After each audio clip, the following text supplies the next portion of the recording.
Good evening, everyone. Welcome to Class-10 of Deterministic Network Calculus.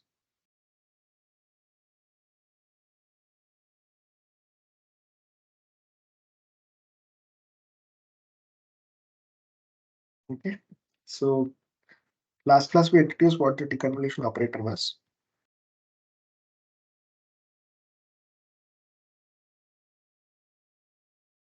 So the deconvolution operator is given by if you have f deconvolved with g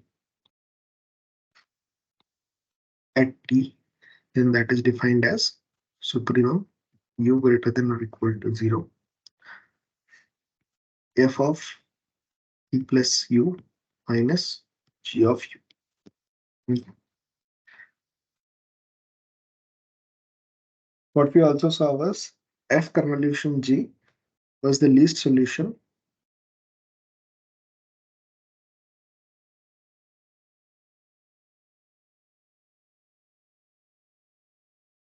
to the equation h convolution g greater than or equal to f.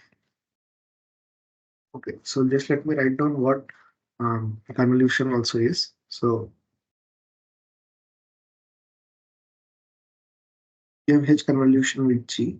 This is infimum of 0 less than or equal to s less than or equal to t.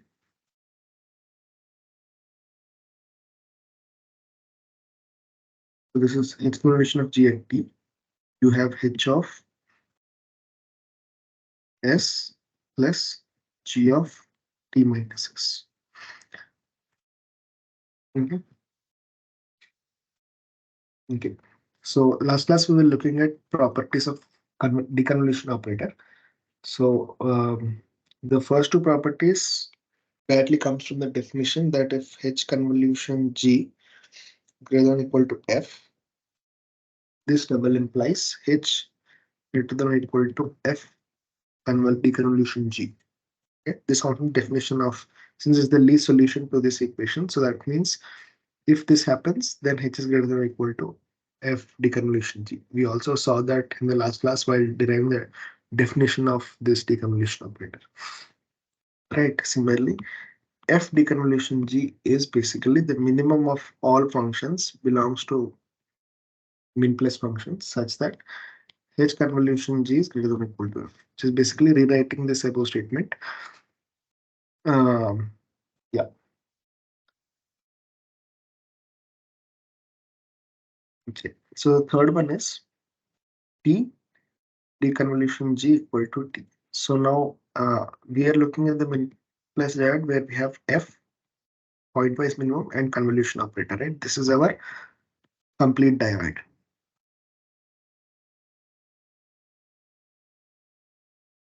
Okay. So the t operator in this is t equal to minus infinity for all t greater than or equal to 0. This is our t operator for this for the min plus function semi-ring, right? So if I write the definition of this, I'll get t deconvolution g is equal to supremum of u greater than or equal to 0 t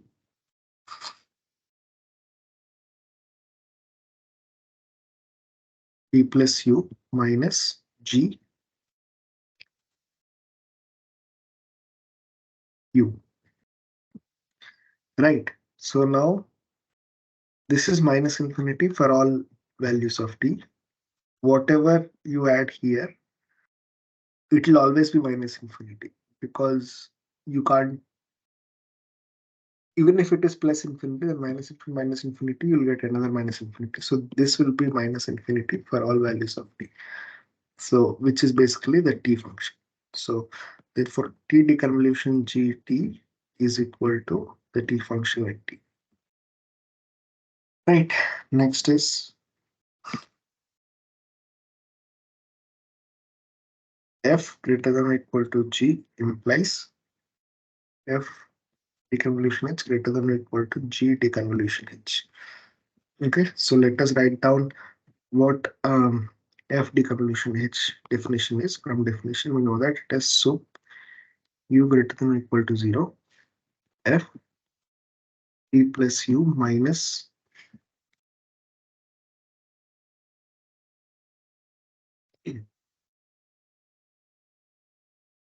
HU. Now we know that um, given f of t plus u greater than or equal to g of t plus u, right? So we can write this is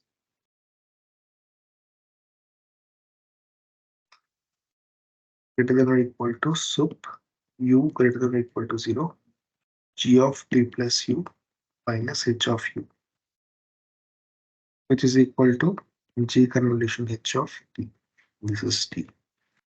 Therefore, we have got this, right? It comes from the definition. Okay. Similarly, so what we have seen here is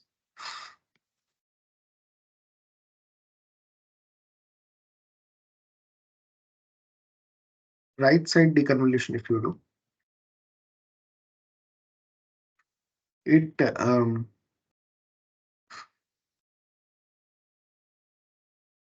maintains the order. Okay. So now what happens if you do a deconvolution on the left side, right? So suppose f is greater than or equal to g, then this implies h deconvolution f and h deconvolution g. The sign flips here and this becomes less than or equal, right? This also comes from definition. Let us write this down. So h deconvolution f at t equal to sup u greater than or equal to 0 h t plus u minus f u.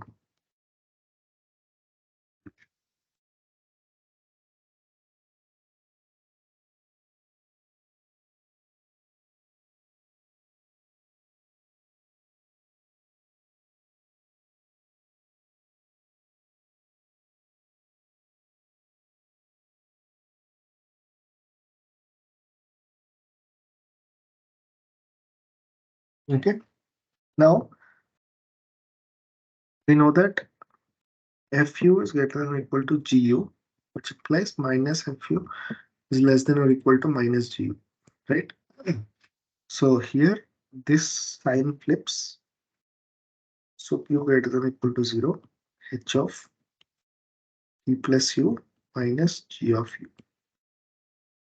This is equal to h deconvolution g at t. Hence, this also proved. Okay.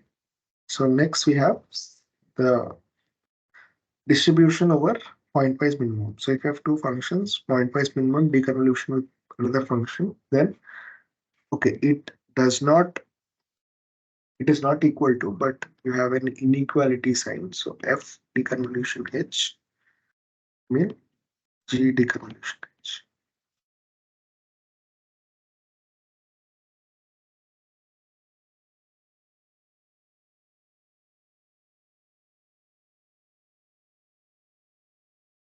Okay.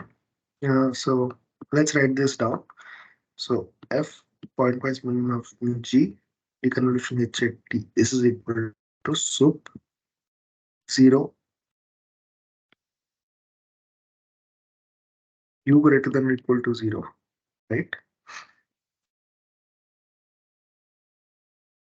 At so f pointwise minimum g, you calculate this as at t plus u minus h of u.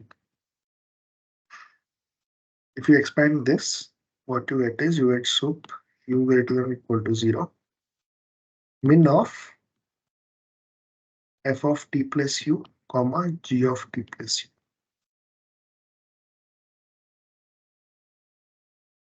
right? You can bring this inside.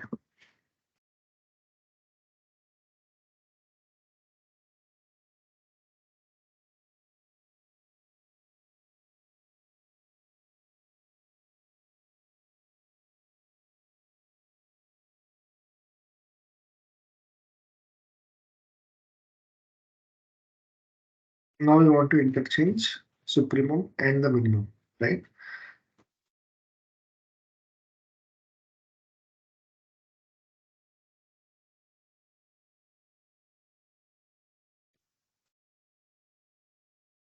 So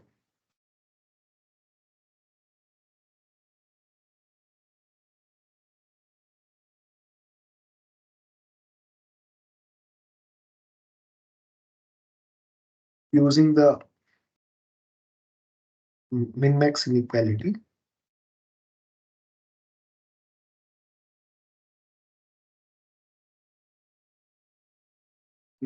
Maximal inequality.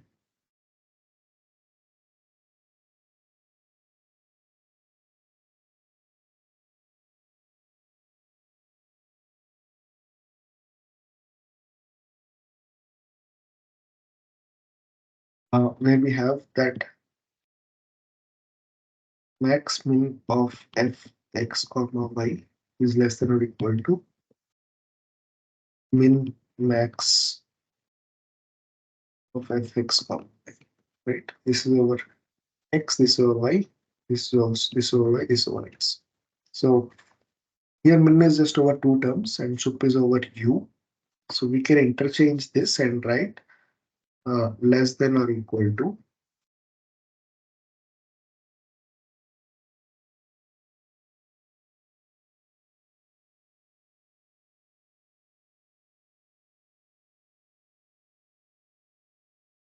min sup u greater than 0 f t plus u minus h u comma sup u greater than or equal to 0 gt plus u minus hu.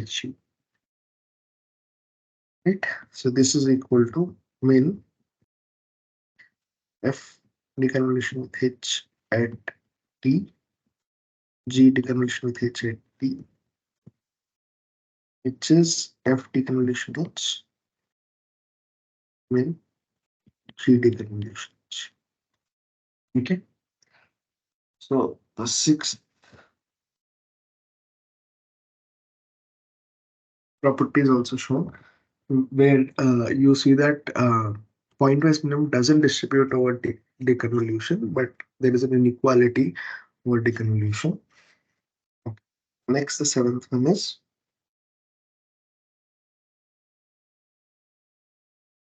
deconvolution G convolution H equal to F deconvolution H deconvolution G.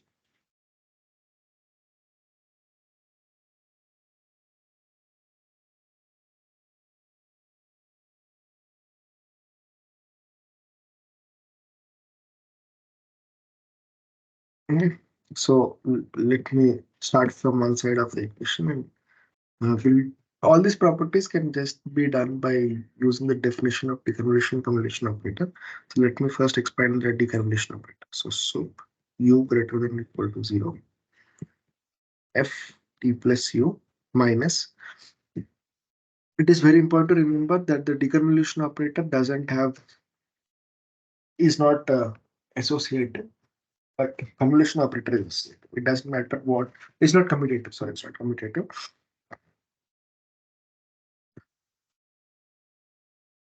Minus G convolution H u.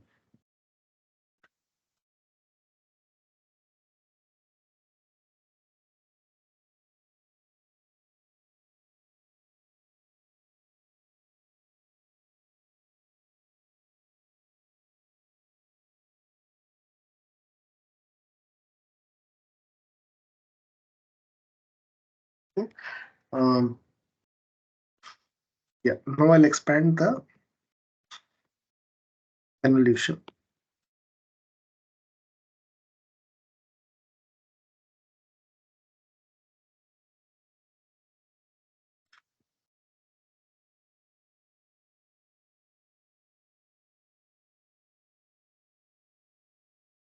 G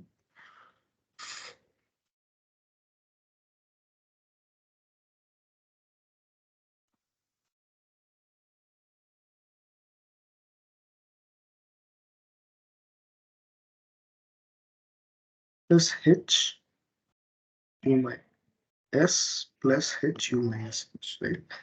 Okay. Now this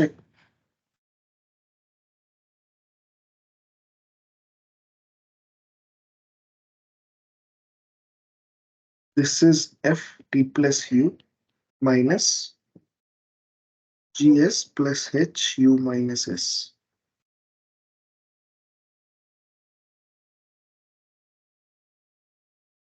Now we can do a small change of variables. So what we need is, first we need um, f deconvolution h, deconvolution g. So take g this side and swap u greater than or equal to 0.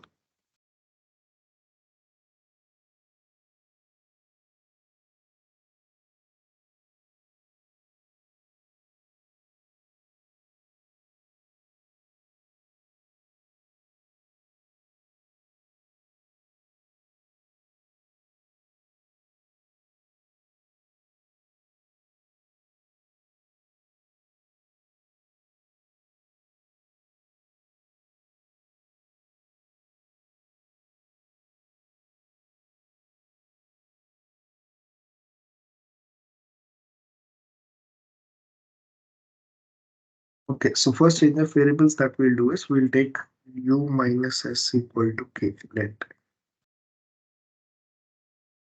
Then what we'll get is, so u greater than or equal to 0. So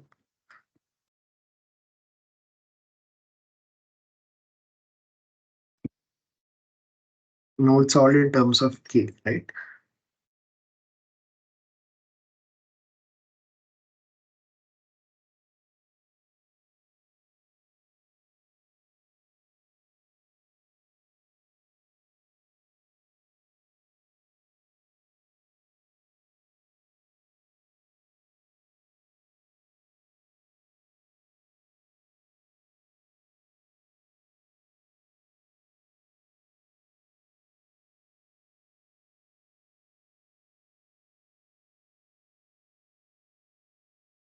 So k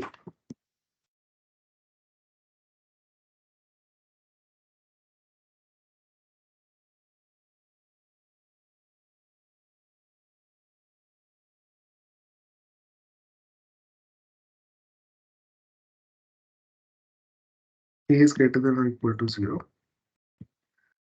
Yeah, f of,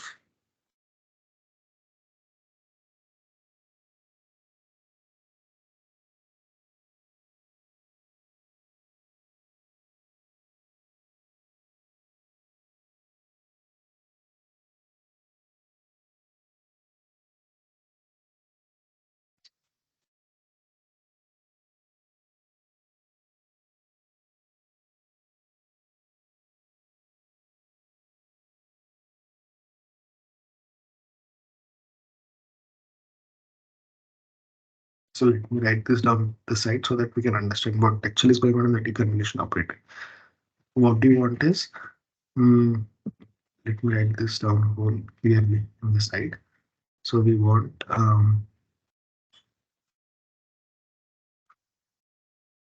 supremum u greater than or equal to 0,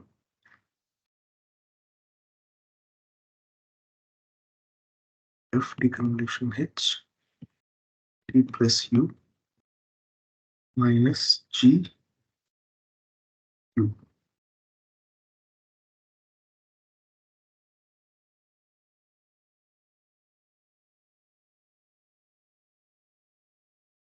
Then you want sup u greater than or equal to 0, sup k greater than or equal to 0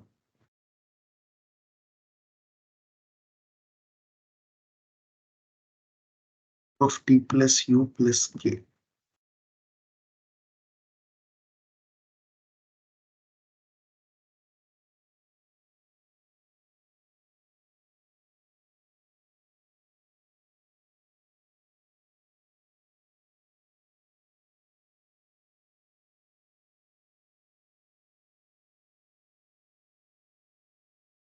Plus h of t.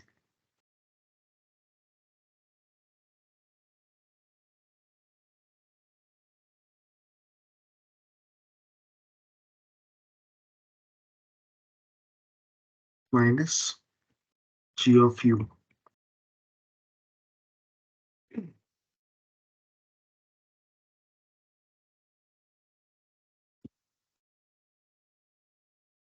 That is what you want. You can change this as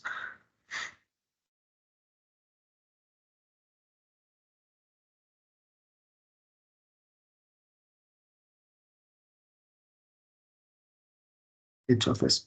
T of s minus h, and here also you'll have h of s minus g of u minus s, and here also you'll have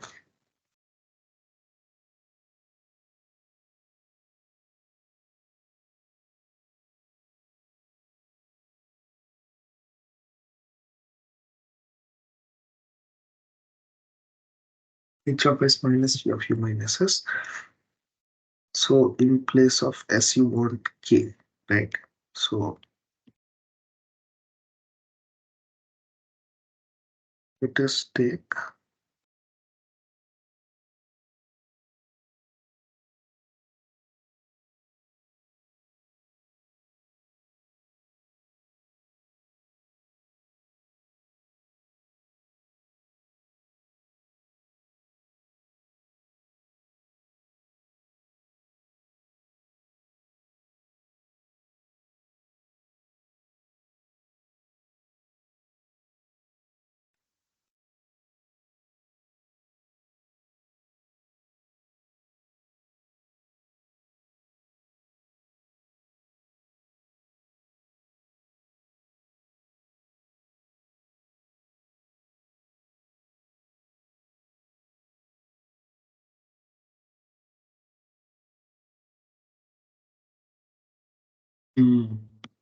now you take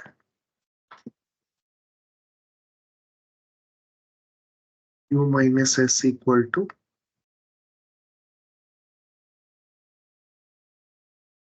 k. Okay. So then what happens is you get k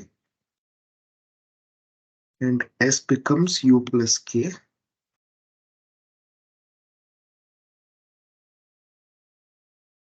or u minus k. Right. This becomes t plus u. So here if k is u minus k, this is u minus k.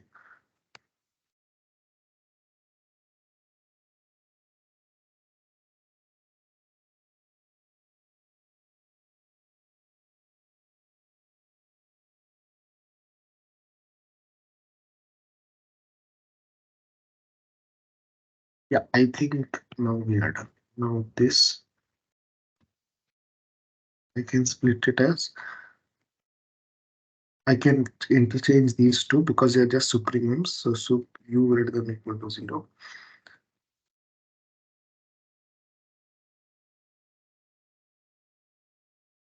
This doesn't depend on u.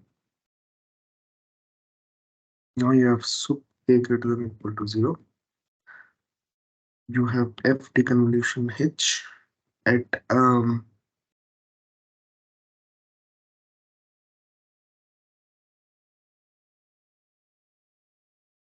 e plus u.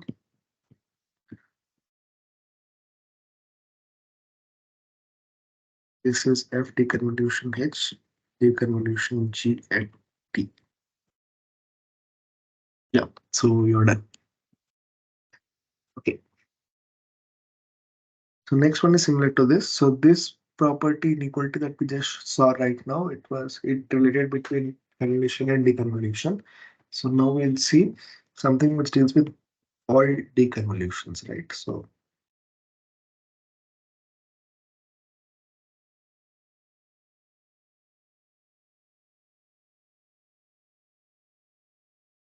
mhm.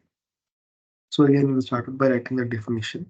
So for the definition, you have sup u greater than or equal to 0, f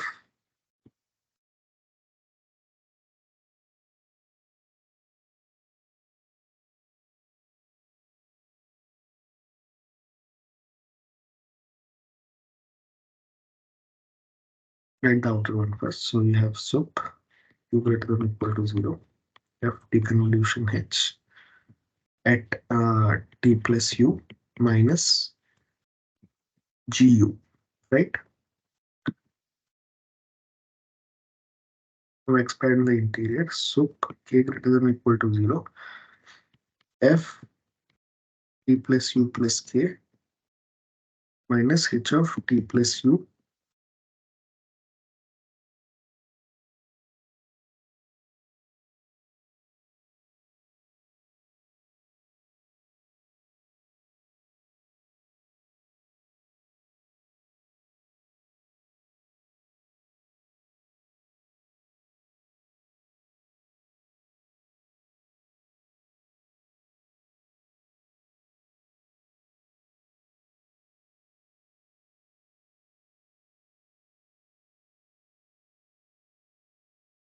Okay.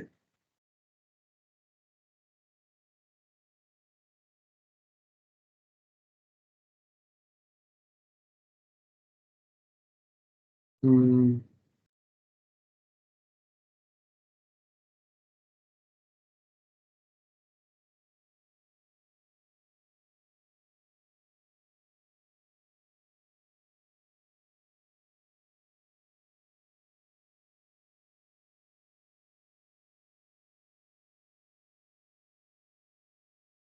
yeah, we'll see this property in the next class. So for that, we'll see F convolution G deconvolution H less than or equal to F convolution G deconvolution H, right?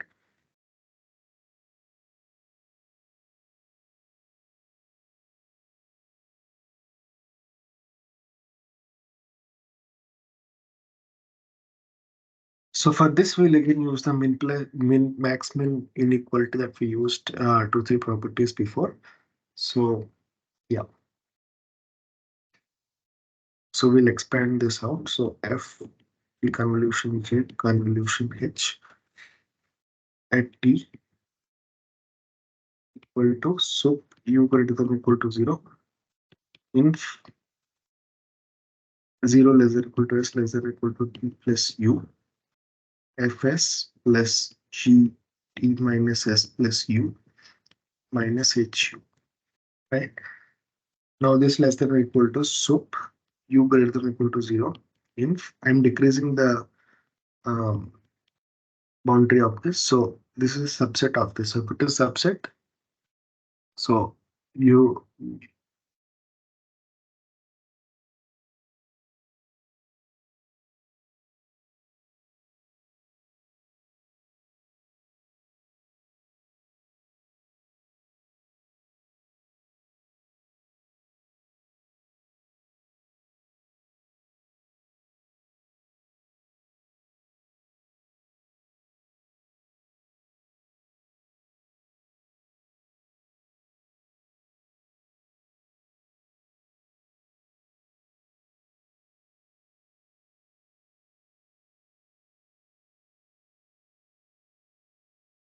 okay, this remains same plus g of p minus s plus u. Now we'll use the min max inequality and swap the inequalities. So u greater than equal to 0 fs plus g t minus s plus u minus hu. We will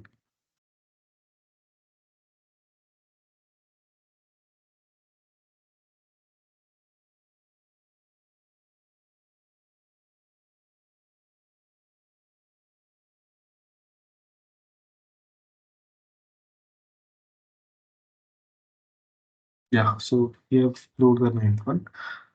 So these are some of the properties of deconvolution operators. So next we'll see some properties of deconvolution operator and pointwise maximum. So pointwise maximum I'll denote it with this symbol. So if I say if f, so if f comma g belongs to the set of min plus functions, right? And if I say f this at value t, this implies that I'm finding the maximum between f t comma g, right? So what are the properties that involve the convolution in pointwise maximum? F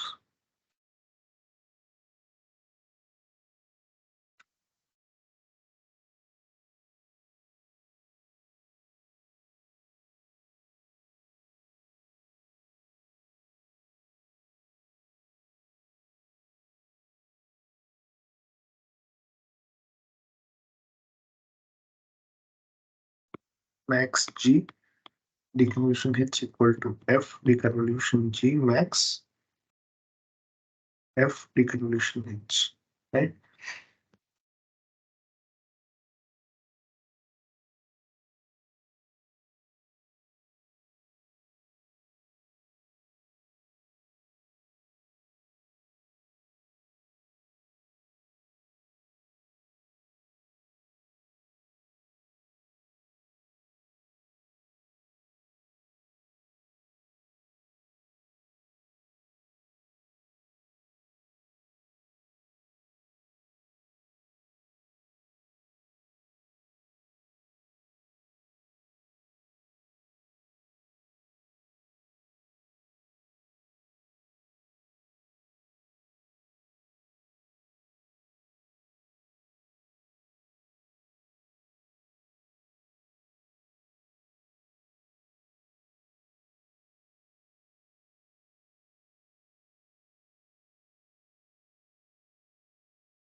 F pointwise maximum G definition h of t equal to supremum u greater than equal to 0 x of f p plus u comma g p plus u minus hu, right? This I can write as max of supremum u greater than equal to 0 f p plus u minus hu comma sup u greater than equal to 0 gt plus u minus hu, which is basically f deconvolution g max g deconvolution h. No, this is f deconvolution, right? Okay. So these are some of the properties of deconvolution. There are some more properties of deconvolution. For deconvolution and subadditive closure, we'll prove them when we use them, but I'll just make a note of the properties of the deconvolution and subadditive closure, right?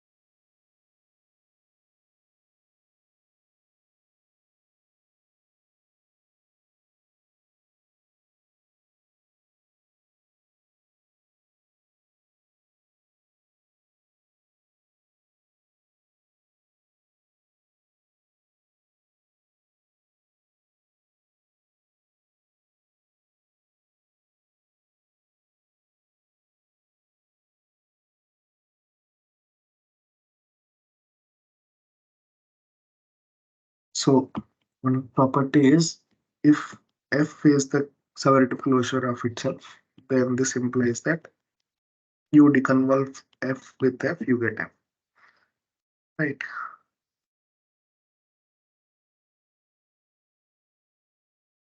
The second is if you convolution g with f star, that is equal to g convolution f star, we will deconvolution f star,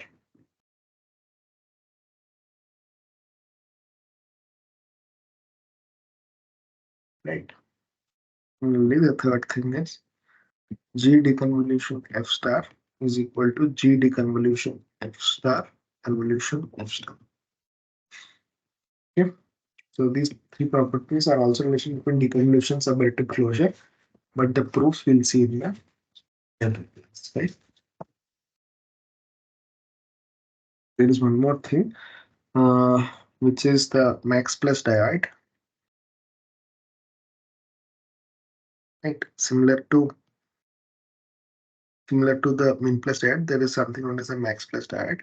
So it is just a diode, but the operators are now instead of the minimum and plus, you have maximum and plus, and so here the set will be defined as R max, which is equal to R union minus infinity, right, comma, the max operator and the plus. So this defines the max plus operator, right? And the diode order for the max plus is the natural order for uh, natural order. It follows the natural order, not like min plus, but the natural order is opposite to the diode order.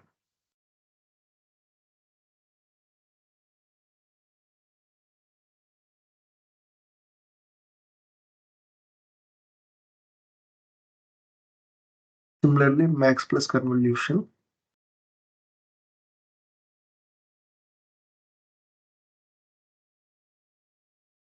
is for the definition. So f max plus convolution GD to sup 0 less than equal to s less than equal to t fs plus g of t minus s.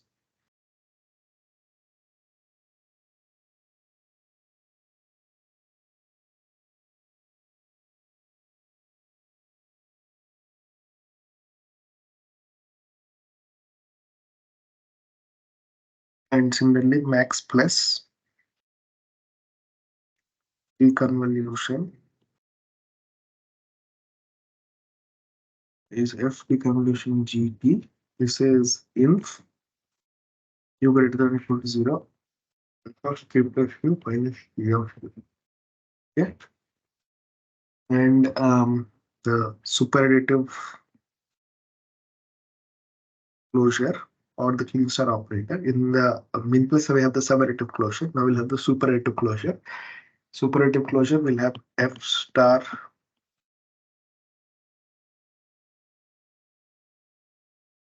I, where f star 0 equal to minus e and f star 0 equal to f star I convolution f.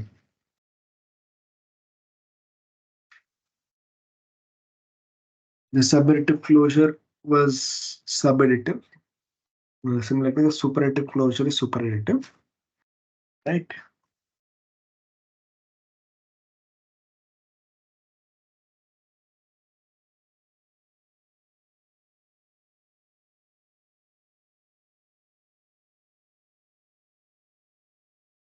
There is one more proposition that claims how do we work with max plus and min plus algebras together.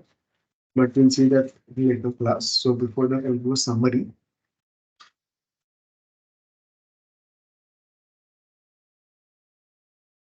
So first, what we saw in this is diode structure,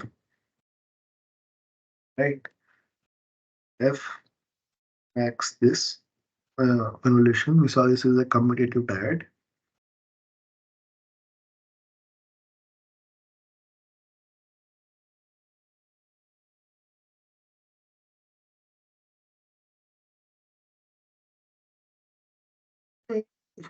We saw some operators.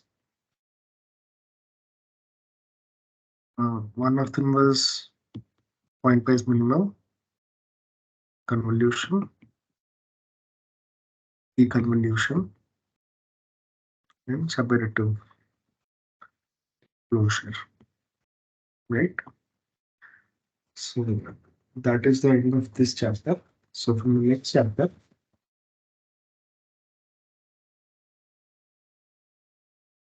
we'll start subclass of functions, like some functions where we use these properties of the diode to come up with interesting properties.